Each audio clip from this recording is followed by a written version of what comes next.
Hello, my name is Dr. Jean Clinton, and I'm a child and adolescent psychiatrist at McMaster University in Hamilton, as well as a member of the Offord Centre for Child Studies. In February of 2011, Our Kids Network and I did a presentation for professionals on the teenage brain under construction, and we videotaped it. We hope that this resource that we've created you will find useful. What did we talk about that evening? Well, it's all about the teenage brain under construction, and talked also about how the time in parenting really is challenging. The relationship that we have with our younger children is suddenly changing and evolving, and very often parents tell us they feel there's a distance between them and their children, as well as they're not confident in how to parent. We hope that following along with these tapes, you'll be able to, one, learn about the science, what's happening in the teenage brain. Also, some very practical strategies you can share with families about how to manage the change, how the emotional brain is developing ahead of the thinking brain. But also the idea of helping families deal with the stigma when something goes wrong. Parents feel blamed, many things go through their mind, and we hope that following along with this resource you'll be able to learn more and help them. We will show you what are some of the myths, what are the science, the importance of monitoring. So it's a new kind of parenting we need to be thinking about, and this resource will help you do that. Thank you.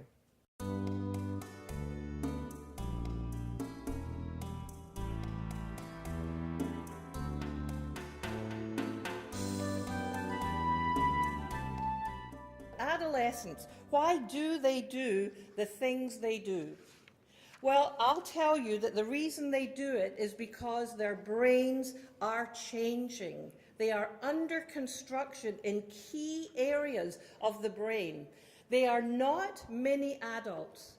So in terms of their ability to think through things when they are in a cold, calm situation, they're just as smart as we are. But once the emotions get revved up in hot situations, that part of their brain is still under construction. So we don't do this kind of things mainly as adults because our brain has passed through the growth period of thrill-seeking and novelty-seeking. For the most part, there's always some of us in the crowd. But why do they do it? So what do we mean by adolescence? Well, one of the things is that adolescence has expanded in time. It used to be defined, or it still is defined, as the period between childhood and the taking on of adult roles.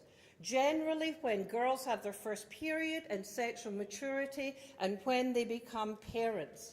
Well, that used to be very short. 1 year, 2 years in some societies. Now, age of first period is about 9 or 10 on average. Age of first baby is now 29. So we have a mismatch between our biological maturity and our psychological and sociological maturity. And that time period is what we call adolescence. Now, not all cultures have adolescence. My friend Dwayne Dahl from the Boys and Girls Club went down to a conference on asset building, and people from India said, you know, we don't have adolescents. And he wondered, you know, what do you do with your teens? And they said, no, we have teenagers, but what we have noticed in your culture is that young people are seen as problems. They don't contribute very much to their community, and they don't have any intergenerational connection. And so they said that in their community, they see young people as assets, as positive contributors to their community. They are mentored into adulthood with their elders in the community. They're given meaningful tasks. So when I tell you now about the brain changes that are going on, I really think that we should be thinking about, are there things that we can do as a community to engage our young people more meaningfully?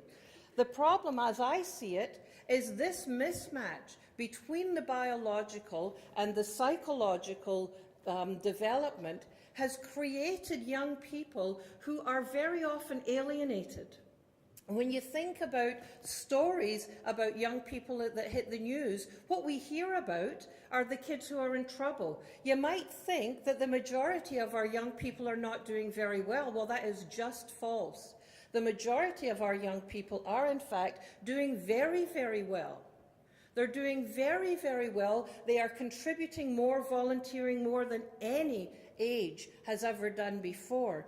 But how they get painted is very, very different. And it's fascinating to look at the sociological literature because it shows us that when the economy is good, people love young people. In fact, they all want to be young people. Remember Woodstock, right? Anybody remember Woodstock?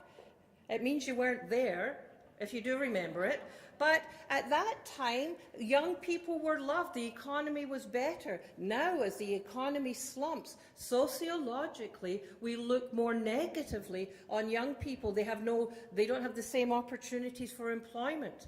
So we really need to be paying attention to how the media is portraying our kids. And now there is a new stage called emerging adulthood between 18 and 25. Many more young people where in our age, I'm 55, when we finished university, we got a job and we were on our way. Now, many 23, 24, 25-year-olds are returning home. They don't take on the roles of adulthood until 29, 30. And this is a sanctioned, society sanctioned. So I have lots of friends who say, I don't know what we did wrong. My son doesn't have any job yet. Or I don't know what's wrong with him. He's so lazy. In fact, this is not anybody's fault. This is a change in our society that we need to be aware of and work with. So our key messages here are the teen brain is under construction. And what that means in our year, kids need more of our time, not less of our time. We have this very long period between childhood and adulthood, and so young people need more of our time. They need more of our guidance, more of our support. And not when they're walking out the door to hang out with their friends, but they need more conversations with adults now than we necessarily had in the past. I spoke to a group of physicians lately, and one of the elderly physicians came up and said, you know how you said about, grandparents who came across here when they were 17 years old, and Marie Antoinette was 14, and Alexander the Great was 16. Why is it that their brains were all developed? And what this physician said, I was 17, I joined the Merchant Navy. By 19, I was captain. What is it that's different? Well, as I've said, society is different, but most importantly, we have to change our lens that we're looking at our young people through. They have not created this. We have created this. So they need more of our time. And what we think affects how we feel, affects how we act. I have to tell you that many people, when they hear that I'm talking about the teenage brain, say, oh, I have to come. My kid's 10 and I'm so worried about what they're going to be like as teenagers. Well, if we think they're going to turn into aliens, if we think teenagers and adolescents are a problem, then we're going to respond to them in a particular way. But if we think there's a rough period of time, it's much tougher on parents. We age 20 years in the ages of 13 to 15 of our kids. But they do well if they have our support.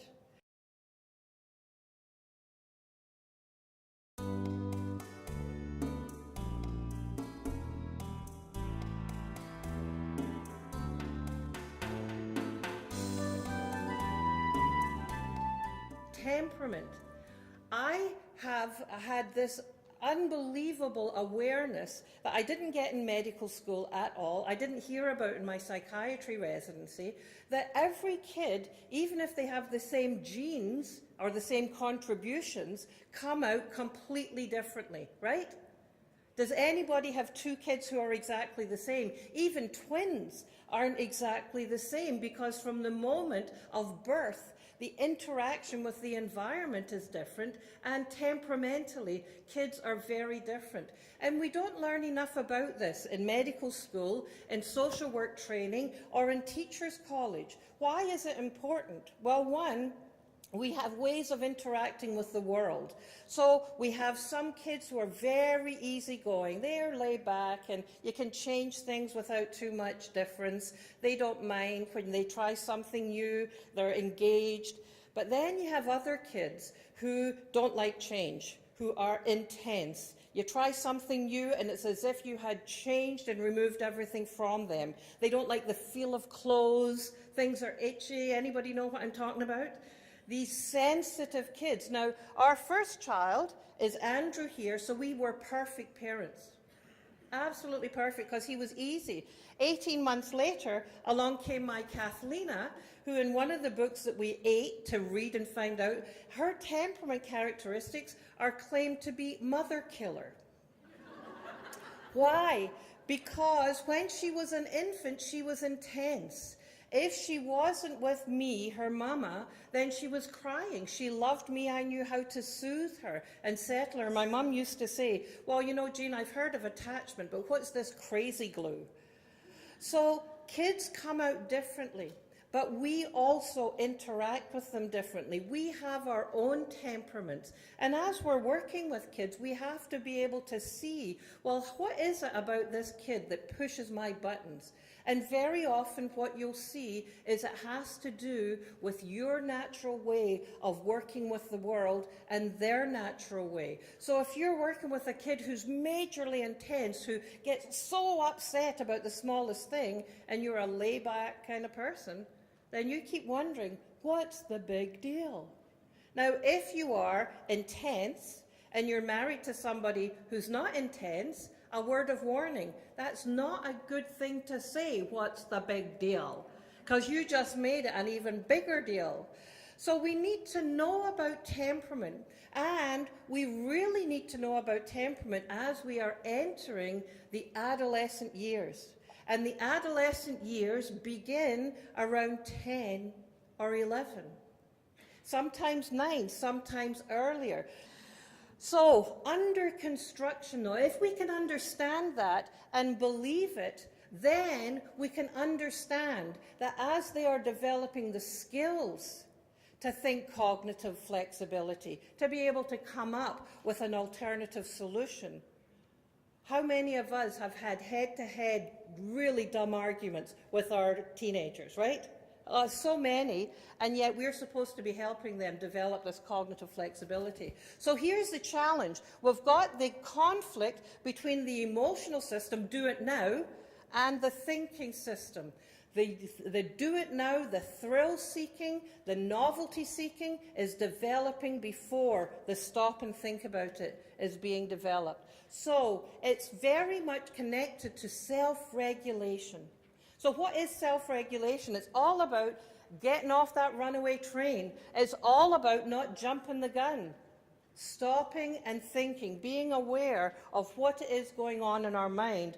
But we need to be thinking, for example, of kids with ADHD, attention deficit hyperactivity disorder, as not as kids with behaviour problems, but with a problem in that whole area I've just talked about, the prefrontal cortex. That it's not that they won't sit still, it's that they can't sit still. It's that they have not been able to have the same kind of regulation, the inhibition of some of those activities that other normally developing children. So it really is dysregulation of the prefrontal cortex. So we need to be thinking about that as we're dealing with kids. So here we have the challenge. We have maturation of the frontal lobes, the executive director. A lot of it happens 0 to 3, but then massive changes is happening in the teen years. So here we've got the teen brain under construction, not thinking about all the consequences of what they're doing. We know that alcohol affects the teen brain differently than it does the adult brain. Why? Because it's under construction. What is happening in the teen brain is that the effect of alcohol does not hit them physically in the same way that it does adults. So you kind of wonder, how did they get alcohol poisoning? Why didn't they stop? Because the alcohol affects the teen brain's physical inhibition differently than adults, but they become more easily socially disinhibited. So here they are, they're not getting the knockout, but they are getting the social disinhibition. So it's why the teen brain is different. The same is true in terms of marijuana use. The teen brain is different. And so we have grave concerns in my field just now about heavy use of marijuana, the marijuana that's out there just now, because we have seen many kids with early onset psychosis, which may very well be due to the fact that their brains are under construction at a time when the sensitivity to this finer designed drug is hitting them. So what young people are busy doing in these years is literally sculpting their brain. So if they are doing all kinds of activities, playing video games, yeah, but also doing taekwondo or piano or basketball, that's what's making all of the connections. If they're in the basement playing Grand Theft Auto and that's all they're doing, that is what gets connected and other things get pruned away.